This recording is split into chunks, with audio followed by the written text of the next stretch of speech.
Jason, I met you at the High Level Summit here, like about just a few weeks ago, maybe 2 weeks ago now, in Hmm. Dallas, and I saw you wearing that Supreme jacket, and I knew you were doing some cool stuff, and like it was interesting because there were so many different types of people at that event, and it was cool to see somebody that was around my age. I think you're a bit younger than me. Hmm. That was doing cool stuff, and I saw that you were going to get an award, and that you're in the mix. And I'm brand new to this. I just started using GoHighLevel a little bit ago.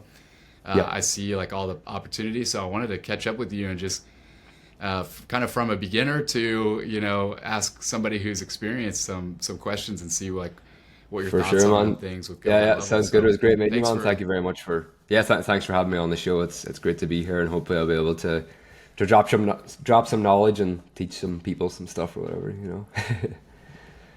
yeah, for sure, man. So can you start by, I mean, you're from Ireland. Hmm. How did you get into GoHighLevel? What kind of businesses are out there that you were using it for? What's your story with all this? Yeah, so I could go way back if you want. I can go from like the start or whatever, but I first Yeah. primarily, so I was starting to sell. I actually started a business just as I was starting college, so I kind of like literally the week before I had started my first business which was an SMMA. I had, was about to start college, whatever. So at the very start, I ran an SMMA.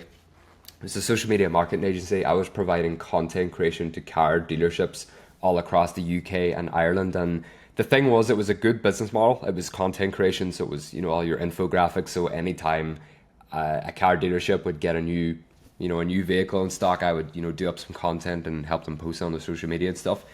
That was a great business model for a while because it sort of got me in the swing of things of doing outreach, accepting payments and everything. But the thing was, it wasn't as high ticket as I would have liked it to be because it was more of, it kind of was like a freelance role in the sense that I was, there for them when they needed content. They just messaged me directly. Whereas I wanted something a bit more passive and a bit more higher ticket, you know what I mean, with a bit more margins because the thing is, you doing actual services for people, you're going to be outsourcing it, so you're cutting into your margins. So then I found reputation management. It wasn't actually from the beginning. I wasn't using High Level.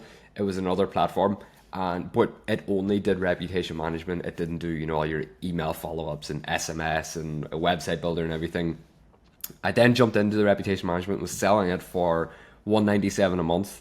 I was doing that for a few months, probably 3 or 4 months, and then I came across High Level from a guy that I used to help each other out and dropping knowledge off each other, whatever. He introduced me to High Level. I think would have been June 2022. So I've been using it now for just over a year and a half. And as soon as I jumped in, like I didn't even start at one of the lower plans, your 97 or 297. I just jumped in straight in on the 497, the actual SaaS plan itself. Jumped in that, been doing that ever since. I've been selling not only reputation management, but everything else that High Level has to offer, like the funnel builder, the website builder. You got email marketing, SMS marketing. But I still led with reputation management because the way I seen it was like I'm not from like a big city or anything like that. Like you go to Ireland, and you go down to like Dublin or Belfast, those cities and everything, there's going to be a lot of businesses around. But like where I am, where it's pretty rural area, there's not a ton of business out there. So primarily for me, getting clients at the start was all through door to door. I didn't bother cold calling. I wasn't doing Facebook messages. I was like, the best way that I can possibly get these guys on as clients, whereas like the highest chance to get them on as clients was just straight up walking in, doing some research on them beforehand. I would look up the owner to see who they are. I would go onto LinkedIn and be like, who's the owner of this business? It would come up. So then at least when I showed up to that business and the receptionist was there, I was like, all right, well, can I speak to John or Peter or whatever? And yeah, that's pretty much how I got through to them. Sold reputation management primarily and just upsold that with the rest of the high level features and stuff. So that's where I've been. That's my sort of technical journey along this whole sort of thing. That's cool. That's kind of brave to like go walk up straight to the business owner and do that in person. I think a lot of people Mhm. like just kind of DMing and cold calling in a way. Like, Yeah. did you see a difference? There was a huge difference because the way I seen it was if I was to cold call a local business in my area, the same chances, apart from the accent and everything, but you pretty much have the same chance of closing that client, that person as a client, you calling from like the States or whatever, because it's behind a phone. Anyone can do it. It doesn't really take much effort. Yeah, you gotta like sit down and you gotta be brave enough to actually take the call and stuff. Whereas the door to door and walking straight in, it's so scary. It's one of the scariest things that you could probably do in terms of business. Like straight up, never sold anything before and trying to walk into businesses and stuff.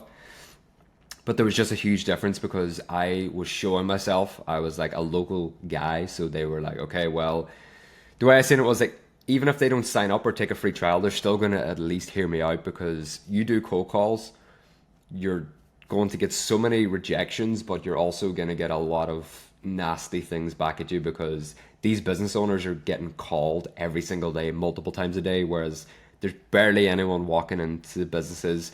Yeah, there's people walking into businesses selling things like solar panels and electricity and all this kind of physical stuff, whereas like there's no one selling SaaS door to door. That was how I got my first probably 10 clients, I would say, at the start. So. Dude, that's cool. I think I'm going to use that. I think it makes sense because the people, like when it's over the phone and you're just giving money, then I think they've probably been burned a few times already by people doing that.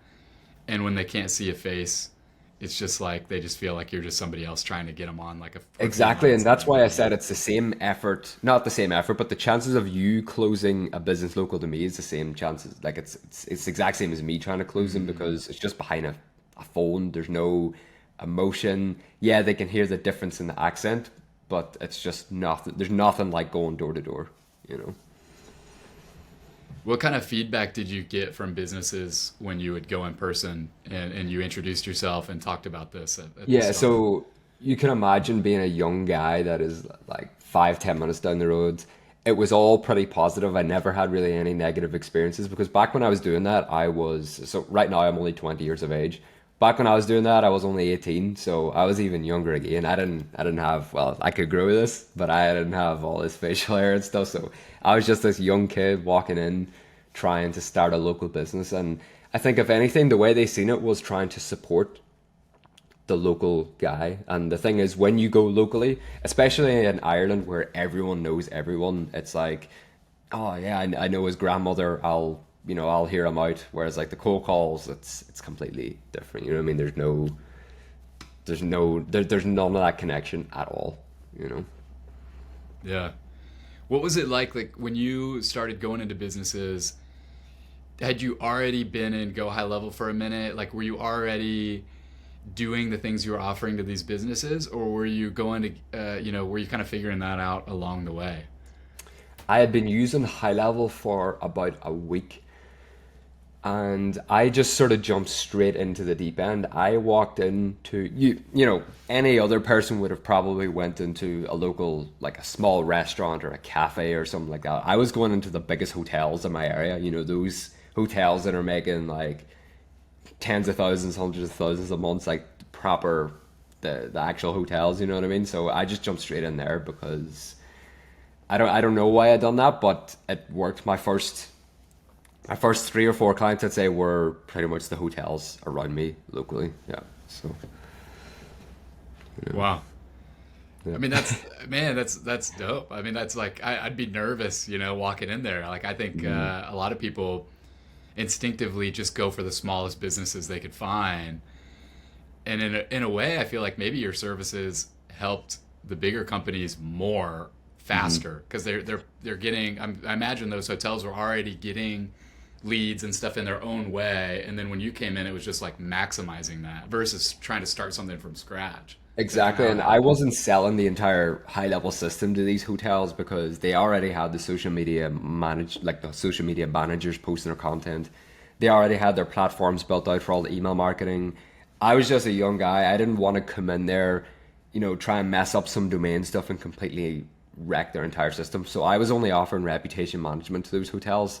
And because they are hotels and they're like some of the biggest ones in the area, they were always getting guests, and they didn't need my help, but I just helped them amplify their presence on Google. That was pretty much all I was there for, was to help them get more positive Google reviews, internalize and hide the negative reviews, it sold so easily just because you could help them get more positive ones, but just internalize and literally hide those negative ones because, you know, no matter how good the service is or no matter how good the hotel is, there's still always going to be people that are complaining, saying, you know, there was something wrong with the food or there was something wrong with the room or the receptionist or whatever. There's just always going to be those factors that can't really be controlled.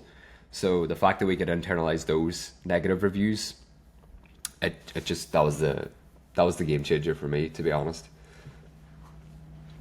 It's man that I'm glad that I get to talk to you because like already I'm like I think I'm gonna switch up my game plan because maybe I'm falling into what everybody falls into when they get into Go High Level. There's a million things you could do. So I watch YouTube videos about it all day. And then I go hit up a company and like you said, with the domain stuff and all that, like thankfully I've got a situation where I have a buddy running something and I can afford to kind of mess some things up. Like it's not like a massive hotel that's like generating stuff already. But I'm running into that already. Like there's so much with like domain, email, all that stuff. And it's like, you could get started way faster and do something of value for somebody that's a lot easier to sell too. It's not like, oh, I'm going to do your website and this and that, and they got to like reset all these things they probably already have systems for. Exactly. Yeah, like High Level, it has so much. Like how many features did they drop at the event? It was like 176 or 180 or some crazy shit like that. So I think if beginner agency or SaaS owners, don't try and sell the entire thing because there's so much, and the business owners genuinely get confused because you think these guys aren't that technical to begin with. They don't know what a funnel is. They don't know what, you know, warming up an email inbox is. They don't really know any of this stuff. That's why they pay you to do it. So if you just remove everything and just pick, I'd say 2 or 3 of the core features, you can easily go out and sell those. I would personally choose something like reputation management, pair that with something like SMS marketing if you're a restaurant, and then the chat widget or something like that, a chat widget or the funnel builder or something like that. Like some 3 features that are pretty easy to use, that are pretty easy to teach your clients, because there's no point in trying to sell like 50 different features because they're just not going to stick. It's going to get way too much. It's going to get too overwhelming and they're just going to end up canceling. I found the clients of mine that canceled after a month or 2 were the ones that I was just like, oh yeah, you can do this and you can do this and you can do this, because they don't take any of it in. You know? Well, when you were doing that, that was more of an agency play, right? Like you weren't having them do anything in the software themselves. You were just doing that reputation management. The best thing about reputation management is it's technically SaaS only, because no one is logging into the software. It's not really agency service where you're always logging in and, you know, you're doing some stuff on their social media. You're not logging into any reputation management. It's one of those things where you set it up once, it takes like 20 minutes, and we have like a custom snapshot and everything built out where it actually internalizes all those negative reviews. The native reputation management and High Level, I don't think they've updated. I don't think this is a feature yet, but it only helps you get more positive. Oh, it only helps you like send out review requests, whereas what we were doing, it was hiding the negative reviews. So yeah, it's kind of in between agency service where not even your clients logging in, but you're not even logging in. So I'd probably say it's more of a SaaS thing, to be honest. You know what I mean? Once you start upselling on the different features like email marketing and SMS marketing, then it sort of turns into an agency service. But yeah, I'd say it's primarily SaaS from the get-go. Yeah. Cool. That's nice, because then it probably gives you a lot more time and energy to go get more clients versus managing. Exactly. And like the margins, Wow. And then, the margins in reputation management, everything after High Level, it's pretty much zero. Like I was paying, I still use Mailgun. I haven't converted over to Lead Connector email system. I think for 50,000 emails a month, it's only $35. So the margins on the reputation management was pretty much 100, because I already have enough clients paying me to cover High Level. So anything I was making after that was just pure profit, you know? Nice. Wow. What was it like? So to back it up, before you were doing reputation management and you were doing kind of the social media agency type of play and you were making content, What was that like? Because I've been in that mix before making content, and it was very hit or miss. Like I could make something that was really great and Mhm. did good numbers on like Facebook analytics and all that, but it would, they wouldn't have a system to actually like take advantage of the leads or, Mhm. reach out to them in time. And then to them, they're like, oh, I'm not doing any more business. And it was frustrating because I would put a lot of energy towards like making good content. Yeah. Did you run into anything like that? Like what was your So situation with that? the content that I was posting, it wasn't, your short form videos, and it wasn't really any videos at all. It was literally they get a new vehicle in stock in their dealership. I would take the template, cut around the car, cut around the vehicle, and just slap it into the image and upload it to their Instagram. I wasn't doing it long enough to have clients say, oh yeah, this social media post. And the thing is, you can't really track it. Car dealerships, you're posting content. You don't really know if it's people coming through their Instagram unless you ask, or they've just Mm, drove through the area and they wanted to see the vehicle. So yeah, I didn't really have much of that because it was just the most simple. It's content creation doesn't get any more simple than just images posting of a car dealership and their new inventory. It doesn't get any more simple than that. I'd yeah. say if I had clients that I was doing short form content and proper editing and having all this crazy stuff going on, then yeah, I would have had those kinds of experiences. But because it was just infographics, there was nothing really, you know. Man, I think that was a smarter play. Like I feel like I would rather do the inventory images and all that stuff because Mhm. that's repeatable, Yeah. scalable in a way, like that's just, Well, it's it's scalable functional. with bringing on a ton more clients, but it wasn't that high ticket to be fair, you know what I mean? Because it was kind of like a freelancer Mm, role, it almost felt like you were getting paid per piece of content because, you weren't being like, okay, we'll do this for this price. They try and haggle you down, especially in Ireland and the UK, because the business owners here don't like spending any money. They're like, okay, well, if you're providing us, whatever amount of these for whatever price, they're like dividing it out and they're like, well, this is this and it only takes you this amount of time to do, so that's kind of not fair. So they just try and haggle you down. That's personally why I got out of the whole content thing and just jumped into SaaS because I wasn't a liability then. I was an actual asset to these companies. I wasn't trading my time for money. I was providing them the software that substantially helped their business for whatever price, and there wasn't much price negotiations after that. That fixed that issue, to be fair, you know. yeah. Well, back to the hotels. Did you see like instant success? Like, what was their response to, here you walk in the door? You said you were like 18 at the beginning, hmm and then they kind of take a chance on you. And they like, did they like what was that response when they started seeing results from what you were doing with them? So the thing with the reputation management, businesses are all the time bringing in positive reviews anyway, so there's not much you can't really track. Yeah, there is ways to track in the new reviews coming in because through the contacts and the tags and the metadata and all this kind of stuff, they could track the positive reviews technically. But I think the most success came in once there was negative reviews coming in, but they weren't going public. It was going directly to their email address, and they'd be like, Mm, "Holy shit, we just had a negative review get gated because you're of your software." You know what I mean? So where that was like the first time I was like, "Holy, this does actually work." You know.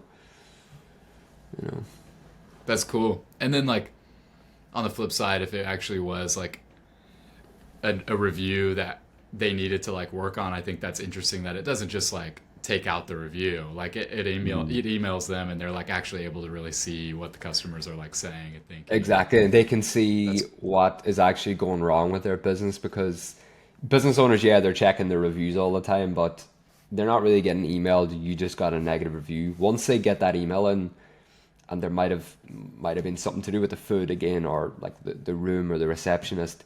At least they know what to work on then. Whereas like once it's not pointed out to them, they don't not nothing's going to change in that business unless it's mm, directly you just got a negative review. This is why you got to fix that issue. You know.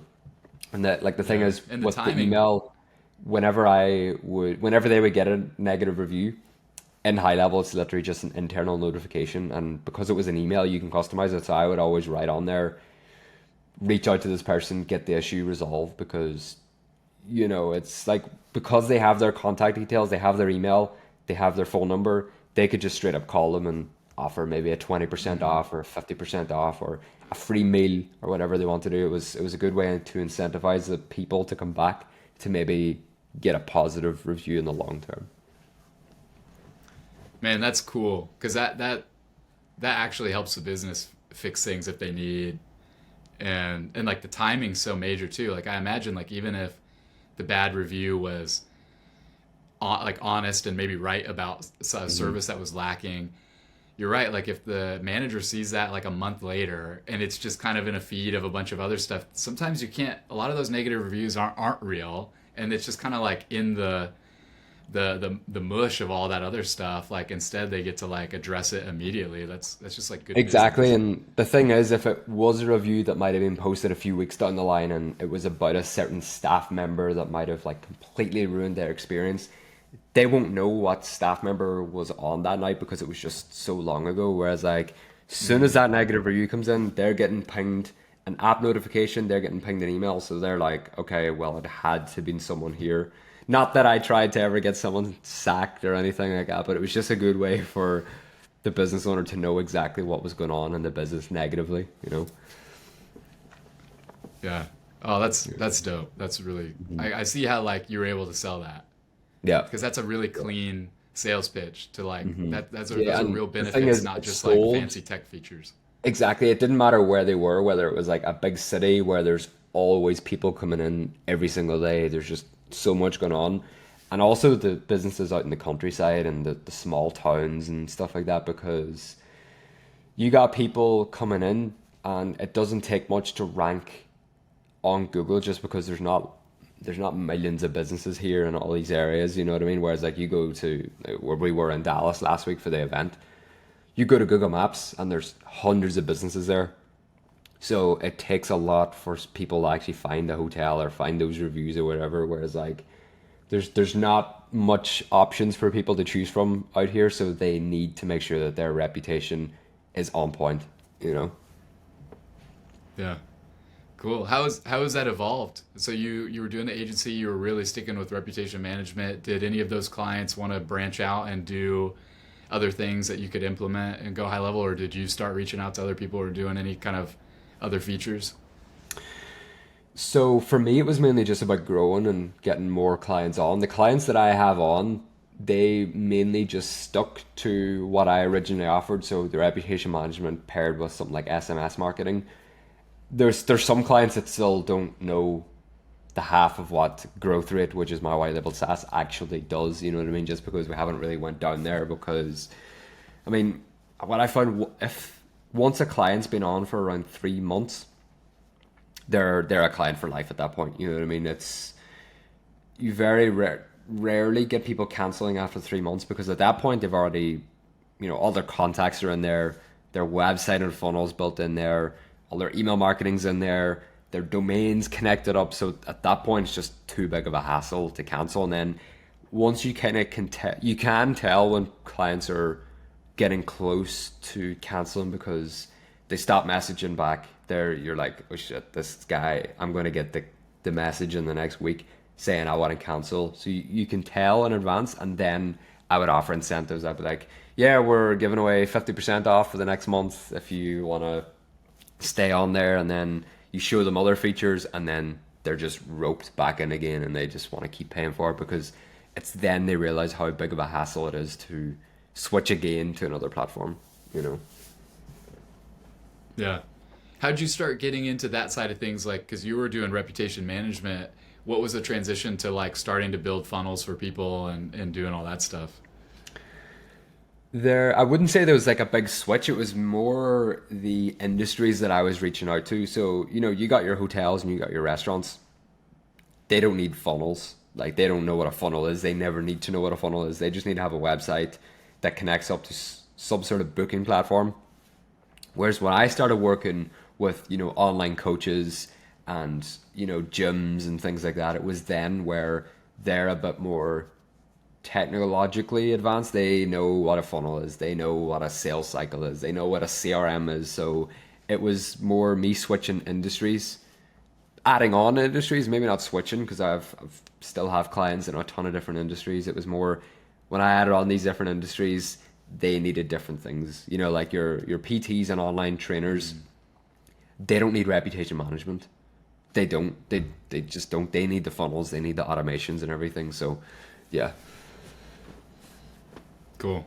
Yeah, that makes sense. So then you were kind of learning based off of like you'd go approach clients that you thought, hey, there's something I could do for them. And then depending on what niche they were in, they might have needed something different. And then you just pick that up. Exactly. And you're going to start to realize this in a few months. Once you've been using high level for a really long time, you're going to straight up just know what a client would need.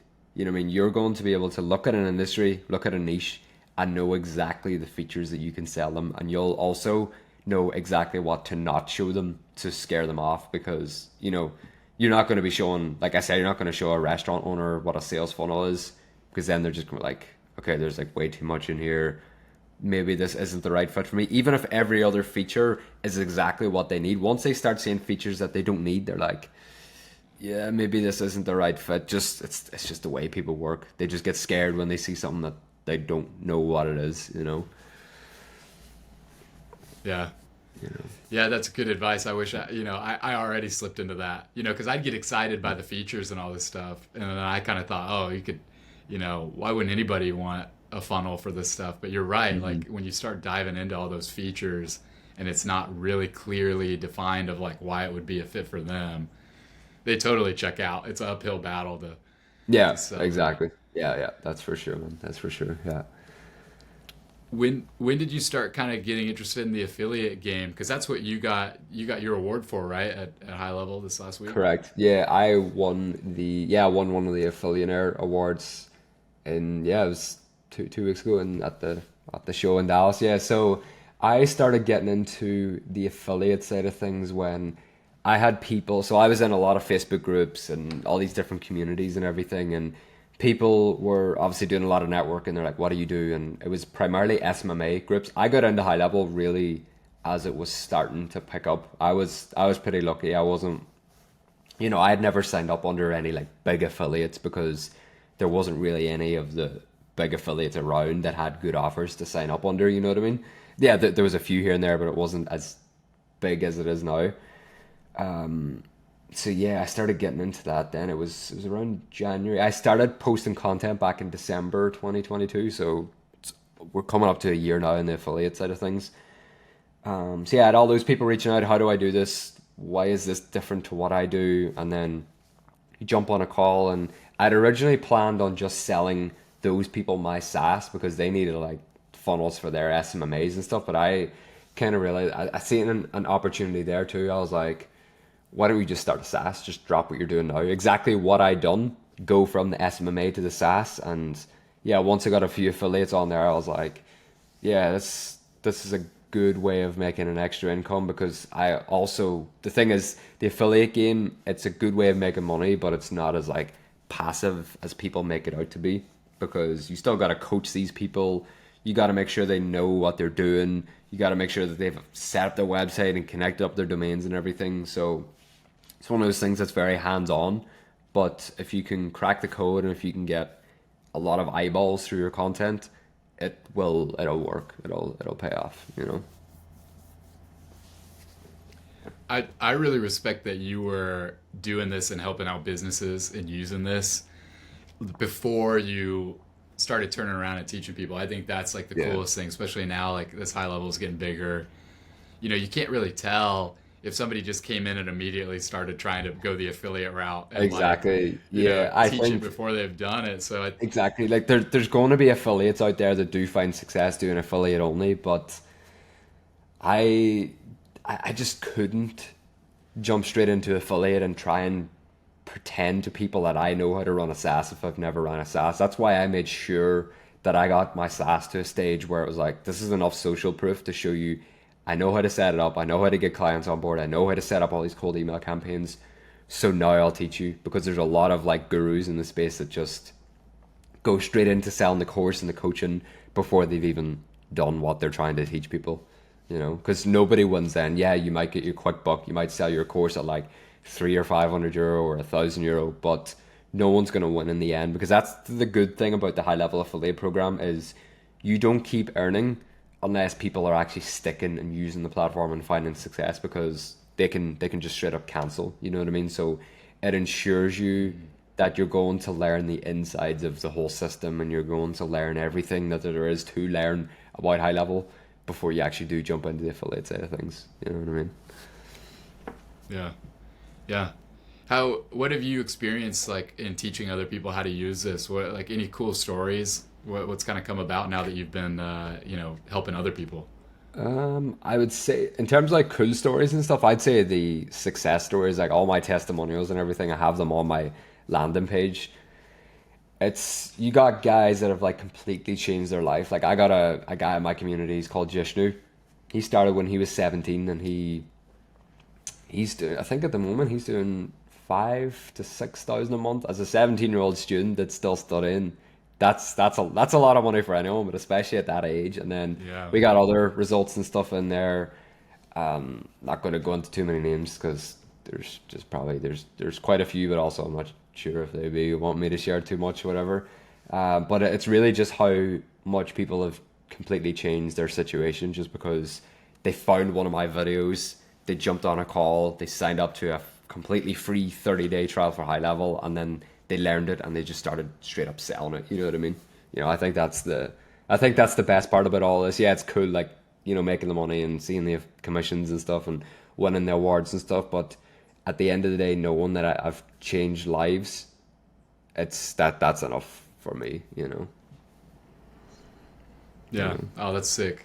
What there's so many elements to it that are like beyond the software. Like, somebody really needs to like want to do this and like kind of get the courage to go approach businesses and all that stuff. Have you noticed, like, what are some signs from people that you've been helping? Like, are there things you pick up on, like, oh, so and so is maybe like doing this, that's telling, like, I have a feeling that they're going to go pretty far in this, or vice versa? Like, what kind of have you picked up from beginners of noticing It's where so they're going to go? beginners. So the negative things, that the negative stuff stands out way more than the positive stuff. You can kind of tell when a person is going to actually proper be serious about this because they're going to ask plenty of questions. Whereas the guys that you jump on that initial call with them and you try and figure out a bit more about them. So, right, yeah, I know your age, I know where you're from, I know your current situation, what you're earning a month. But then when they sit and tell you that they've tried like 10 different business models the last year, that's when you know they're not going to dedicate, they're not going to stick at all. There's not, yeah, you'll send them and you'll try and help them out as much as possible, but those are the people that are pretty much guaranteed to just cancel. Whereas you got a young guy that's really hungry to make money. It's probably his first thing he's tried or his second thing he's tried. Those are the people that are more inclined to actually make things work. Not because they're different types of people or they're in a different age demographic. It's literally just the fact that they haven't bounced around and tried like 10, 15 things in the last like year. You know what I mean? Interesting. Yeah. What do you give like advice now for people that are getting into it, where the affiliate market's getting more saturated? Like, you start seeing ads, especially now, like when you start kind of going down the rabbit hole on YouTube or whatever, all of a sudden, affiliates are running their own ads now, trying to kind of be like, hey, I'm the one to teach you this. Hop on. And like they each kind of have their specialties, like some of them, a lot of them, like, I think are legit. They, like, I think any Yeah. affiliate that you could sign up for, if you're willing to put the work in, the opportunity's there because the stuff works. But how do you balance, like, I find myself, I'm a few months in, and I find myself like I'm in an affiliate program I like, but it's much more hands off. And Yeah. so I'll see some stuff from other guys that are like, I do this like perfect, like this is how to do it. And I'm kind of like, man, should I try to like join his group? Should I like, Yeah. Yeah. but then I find myself like kind of bouncing around. Yeah, you do get the affiliate hoppers, that's for sure. You can pretty much guarantee when you receive a message and it's not, I'm trying to start this thing, can you help me? It's more like, what do you have to offer? Because I already know they've already sent a message to like the top other 10, 15 affiliates and stuff. So I always think if you just pick someone that you really resonate with, whether that's because they're local to you, they're in the same country as you, or they're in the same industry as you, or they're in the same age demographic as you. Like I attract, because I'm so young, I attract a lot of guys that are around my age. Whereas, you know, some of the were you at the affiliate panel the other day Yeah. at the summit?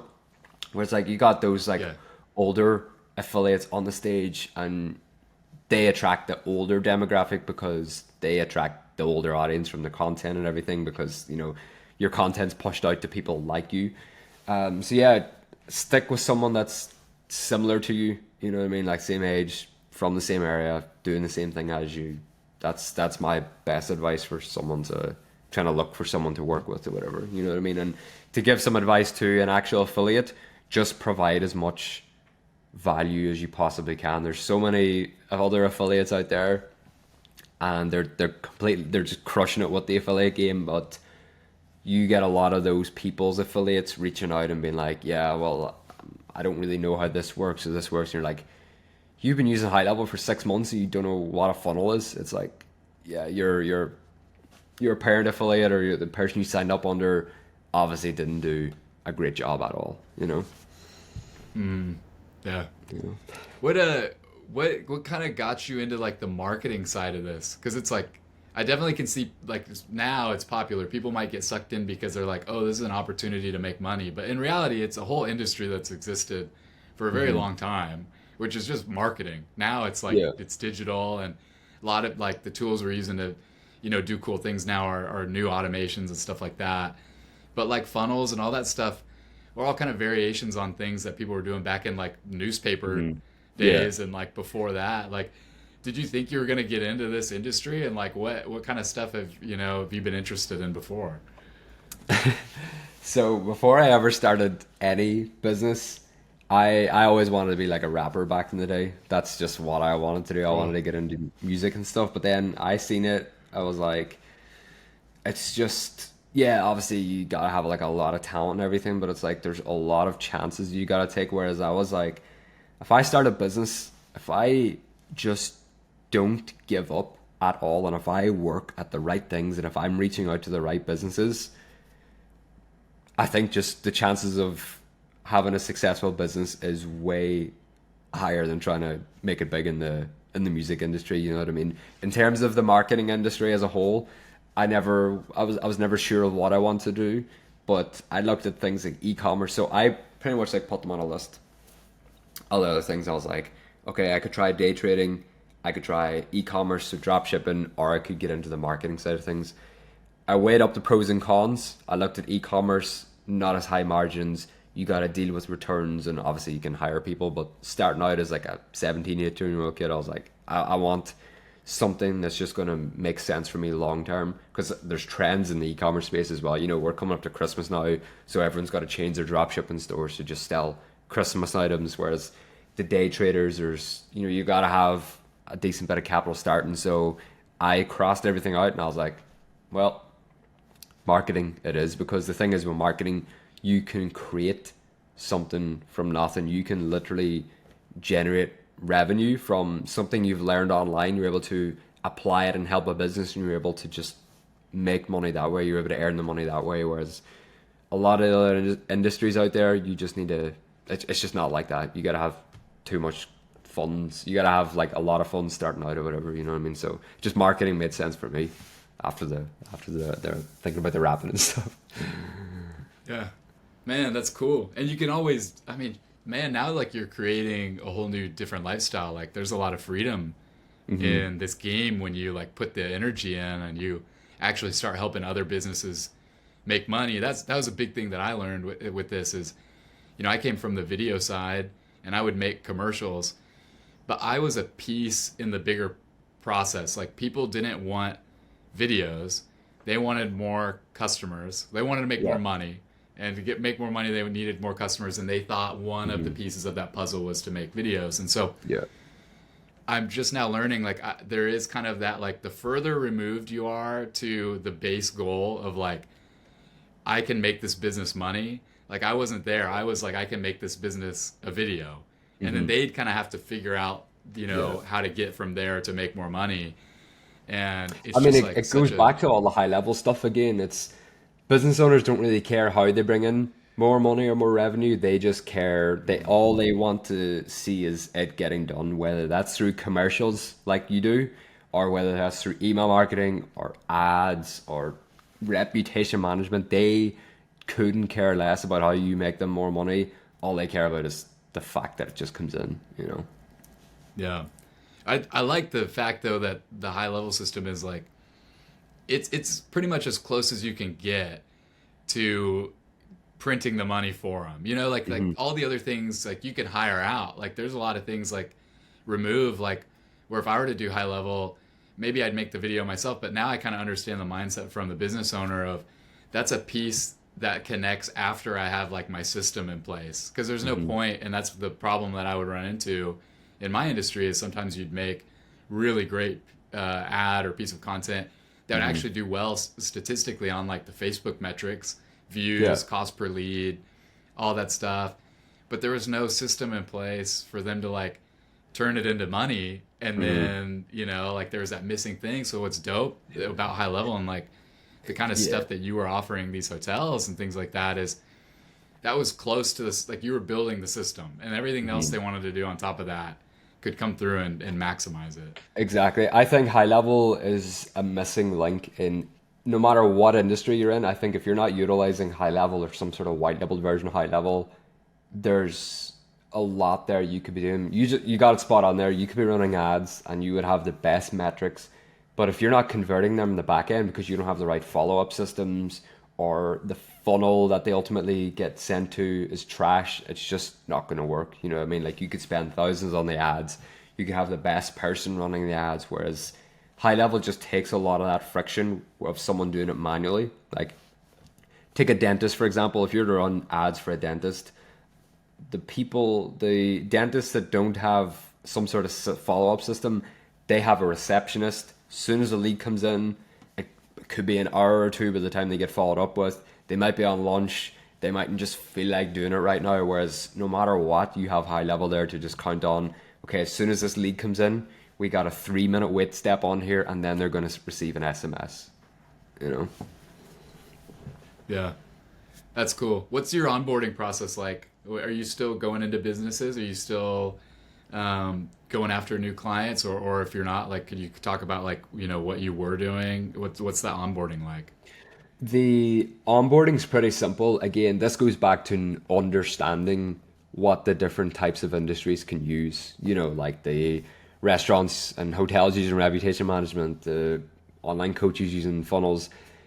It's a different onboarding process for every client, and that makes me understand why a lot of SaaS out there only focus on one industry. You know, you got like a lot of different white level SaaS out there that only work with personal trainers. It's going to be the same onboarding process. It's going to be the same text and the automations and the calendar booking follow ups and all that kind of stuff. So for me, it kind of just really varied depending on the client. But in terms of SaaS as a whole, like excluding all the industries here, the best way to onboard your customers is to obviously one, get them to pay, and like the sub account will automatically be created. If you're on that 497 high level plan, they'll automatically get sent their login details, everything. From there, it's connecting up their domain, their subdomain. I'm sure it's a subdomain if you're ever connecting up email stuff to Lead Connector, Mailgun. Connect up their domain to their Mailgun Lead Connector. That's like the first thing is just making sure that their emails are going to send out. Then you want to get a phone number for them, so make sure that it's the right country that they want to use, and from there it's a blank sheet of paper. Then you know what I mean. Like some clients might need a funnel or automations, or some clients might only need the reputation management. So then you just move on to that. So it really does depend on the client. But as long as you remember to onboard their email through Mailgun and get them a phone number and do the A2P. I know that's a new thing that everyone has to deal with now. As long as you have those first two things there in place, then it's just it's a blank sheet from there. It's a blank slate. You know. Nice, cool, man. Yeah, like I'm just now learning because like the subdomain thing is so that you can send the emails out and not burn an email if like they have a list that's like old and has a bunch of stuff that's getting So rejected. you use a subdomain, the main domain can still get burnt. The main reason that you want to use a subdomain for something like Mailgun is because let's just say you had a domain, and let's just use Tesla.com as just a good example. So you got like Elon at Tesla.com, which his inbox works. It's probably Google Workspace or whatever. He's able to send and receive emails through the server. Whereas if we go into the domain, add the DNS records on the root domain, which is just Tesla.com, once he connects that up to Mailgun, his main inbox is just going to stop working. Whereas you use a subdomain, so it might be emails.tesla.com, everything will still work. You can still burn the main domain if you send out a million emails through the domain itself. You'll still burn the main domain, but that's the main reason right there. Majority of my clients, we actually get them to purchase a separate domain because of that, because it doesn't take very much for a client to come in and accidentally add someone to an automation, send out like 10,000 emails, and now their email inbox, their main domain is just kind of on some sort of blacklist somewhere. So I always say, like, if you really care about this and you need all your main inboxes to go to the main inbox, not spam, then just purchase another domain for the sake of like $10 or €10 a year. It's worth it. You know what I mean? Sometimes we even purchase it for them just because they mightn't be that technical or whatever. So any sort of friction that we can remove, I'll just take the cost there, because you know what they're paying us is so much. It just makes sense. It doesn't, you know.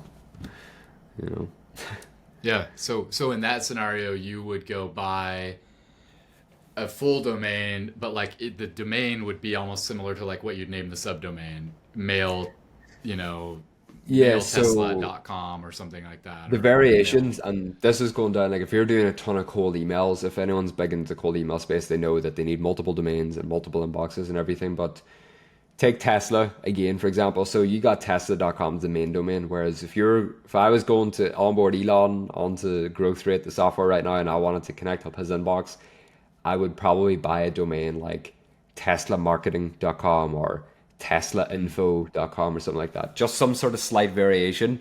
And the most important thing there is, once you've purchased that other domain, so teslamarketing.com, you want to forward teslamarketing.com to go to tesla.com, because anytime I get a cold email from someone, I will just take their domain and look it up. And if that takes me nowhere, if that doesn't take me to any landing page or any website, you just assume it's a scam, because if they're straight into sending emails but they don't have any website up and running, it just, no one can really find out what you're about. So if you just forward the domain to the main domain, you're good. From there you can do whatever, you know what I mean? You can test around and send emails and stuff. So Cool. Okay. And then you'd set that as a sending domain, and then but you could still kind of like have their Gmail workspace thing as like, Elon at tesla.com via exactly. teslamarketing.com.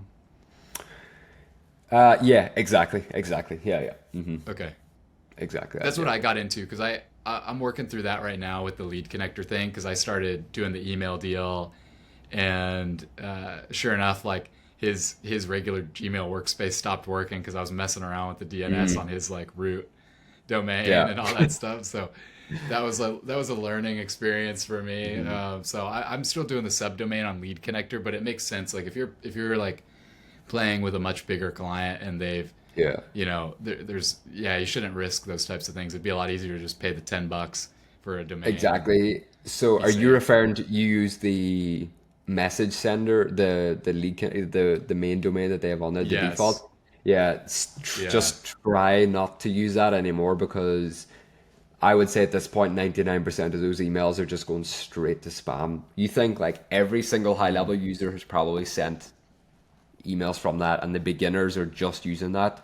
So that domain from day one probably ended up landing on a blacklist just because there was so much volume going through it. So yeah, Yeah. I've never had a client that's just used the default one, because I just know they're all going to go to spam. And if they're paying you to help them get results through email marketing, it completely defeats the purpose of you actually being there. You shouldn't even be there if the emails are going straight to spam. You're not going to get any results. So yeah, I would try and get all your clients off that if you can.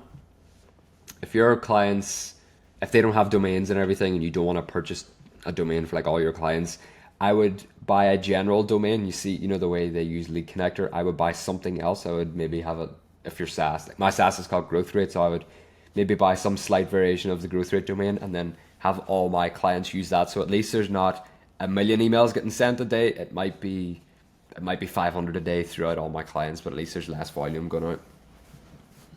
Cool. Yeah, I saw a post the other day of a guy kind of like speed running his like client onboarding stuff through High Level, and it was interesting because it seemed like even the domains he was connecting for like their funnel and website, he would make a subdomain off of his agency domain Okay. and then host it on there and then Yeah. use that as like the email sending domain. So all his like there was no transferring of domains or anything. It would Yeah. just be, auto body shop dot, whatever his, agency IO. Yeah. And I think that's Okay. kind of Yeah. genius because it's fast. I mean, I'm sure there's some stuff when if you were to really scale it or like have a massive company come on, you'd probably not want to like share the pool of like the email sending domain Exactly. from Yeah. that. But He probably did it that was for the interesting to me to sake of see. the video. Yeah. Exactly. Yeah. Yeah. For sure. Do you think you could actually do that? Do you think like if you were just like if it was all local clients and you're not doing massive email campaigns with sending out a bunch of stuff, do you think that that would actually hold up to like I would say stuff that guy domains just off done your that for the agency sake of domain? the video to show how easy it is to add the DNS records and everything. I wouldn't recommend that at all because the thing is, your client, when they get a funnel, they get a website up and running from you, you want them ranking on Google as quick as possible. Like you want that restaurant to be, whenever someone looks up restaurants near me, you want that to start coming up as quick as possible because they're just going to get more results then from the website. So the chances of them canceling down the line are just get slimmer and slimmer. So yeah, I would never do that ever really. That's just, he probably just did that for the sake of it. So every client, you want to make sure it's a fresh domain. And yeah, that's pretty much it. Yeah. Do you get into the SEO part of it? Like how do you go about trying to help somebody rank when they come on with you? So the SEO site, so I know the high level builder, it's a great website builder. It has everything you need in terms of like your titles, descriptions, the actual image itself. I think if you have a client that really, really, really needs to work on their SEO and they like for some reason they need to be at the top, then the high level builder, I don't think it stands up there just yet. It's going to be someday because high level is really competing with everyone. They dropped e-commerce last week, so they're competing with Shopify now. High level genuinely is going to be one of those softwares that can replace everything, no matter what kind of use case. But if you really need SEO and it's a really important thing, then just use WordPress or something like that, where you can customize it as much as possible. Gotcha. How'd you balance all this, man? Because like I kind of started, using that example of like my first kind of practice client right now, a music producer. We're selling like effects packs for softwares and stuff like that. I'm kind of doing the funnel approach. So I built a landing page. We've got like a lead magnet, which is a free template people can download to put in their software that will automatically like organize their projects. So it's like a good value add. And then, they'll click a button, download it, and then try to, we have like a follow up. So it'll upsell them on like, hey, if you got this, check out our effects packs. And then we sell those. It's funny in that process, I just thought, oh, this is a funnel. And then I'm like, well, there's an email component to it. So now I got to like learn about dedicated sending domains and like all that stuff. Then you like start talking about other clients of businesses, and then there's SEO. How do you learn all this stuff? Because each one of these is like a specialized like whole world. Yeah. How do you keep track of like figuring it out enough to help a business, but not letting it completely stop you from starting? Yeah. I mean, for me, it was kind of just, I wanted to learn everything there is about all the technical side of things. Like you could ask me anything to do with high level and I'll probably know the exact answer. I'll know exactly what section it's under, whatever. I think if you really want it bad enough and you want to be the expert whenever you jump on those sales calls, you'll do all the research you can through YouTube and stuff, and you'll be talking to people in the industry and stuff. Like I wouldn't know a lot of cold email stuff if it wasn't for the white level suite guys and a part of the high level community. It's like They came in, they taught everyone about, these, you can have multiple domains connected up to multiple sub accounts. You can send cold emails directly through GoHighLevel. So if you can learn from the people around you, it's a lot quicker. But if you need to, watch courses and go through YouTube and everything. But like, there's really not a lot to all of this when you break it down. I know I've been learning it all for the last year and a half, 2 years, so it's easy for me to say that. But if you just break everything down into its core elements, it's really not that hard to learn. Like if you want to spend a day learning how the funnel builder works, sit down, watch some videos and someone using the funnel builder, and then actually go in, import some templates, use it, build out a sample website. Whereas the next day you want to learn how the email marketing works, so you spend that day learning, okay, what is a dedicated sender domain? What kind of limits am I able to reach before every single email goes to spam? Then you want to just learn every single feature as their own. You want to separate them and then learn them before you end up combining them and selling them to businesses. Dope. Yeah, that's good. That's good advice, man. Well, I got one more question for you. We met at the summit, and there was so much stuff. Like, there were so many speakers, like those kind of breakout room things. Like, I wish I could have gone to all of them. They would host them, a lot of them at the same time and stuff. What was your biggest takeaway from the event? I didn't get to all the breakout sessions either. I was mainly in around all the exhibitor booths and everything like that. I was chatting to these people. I was chatting to everyone pretty much. Um, I don't know about a biggest takeaway, but what I did know for sure, what just completely blew me away was how much revenue like Frank Kern, for example, is generating. Like I actually got to speak to Frank for around 30 minutes one of the evenings, and just being able to learn from people that have been in the online marketing space for since like before I was even born, when you think about it. Like being able to talk to those people that have been really doing this stuff for years, that was the main thing for me throughout the whole event, was just talking to these people that you've seen for years and years, and then they come out and publicly say how much revenue they're generating, and then you look at what you're currently doing and you're like, damn, I'm doing well, I'm doing pretty good, but there's still so much room to grow, no matter what stage you're at in the journey, Yeah, What was your that's biggest takeaway inspiring. That was from it all? What was yours? I honestly, it's the same thing. I think it was just being inspired by like actually talking and hanging out with people that were doing it at a much bigger scale. Yeah. And I met a woman who was from Australia, and her husband had quit their regular jobs and had been traveling the world for the last like 4 or 5 years. And they have, little like apartments in Bulgaria that they go to go ski, one Yeah, month I of the actually year know for who you were winter. And I talking. just like, I got talking to that couple for yeah, a while. Yeah, I know exactly who you're talking about. Yeah, yeah. But it yeah, was it's like, cool, man. When you see that stuff online, you never know, like, oh, is this just kind of like a salesy thing? But like, we just were chatting. Like, there was no like, it was more just kind of like, oh, what are you up to in your life? What are you up to in yours? Like, it had nothing to do with yeah. marketing or any of this. And so, to kind of like get in that conversation and like really see the lifestyles people are really creating for themselves Yeah. it was inspiring. It's amazing to see, it is, and being able to actually talk to these people. But like the biggest thing is like, and people always say this, is like how involved Sean, Robin, and Varun, the three co-founders, are actually in the community itself. Like those three guys were walking around talking to everyone. You know what I mean? Like three co-founders of what's going to be the biggest software company in the entire world was just walking around talking to people and stuff. It's just amazing to see that they've gotten so big, but they haven't forgotten who really is actually doing it for them, which is their customers and the people that's actually in the community and stuff. It's always great to see that. Are you going to be back next year? Will you be back?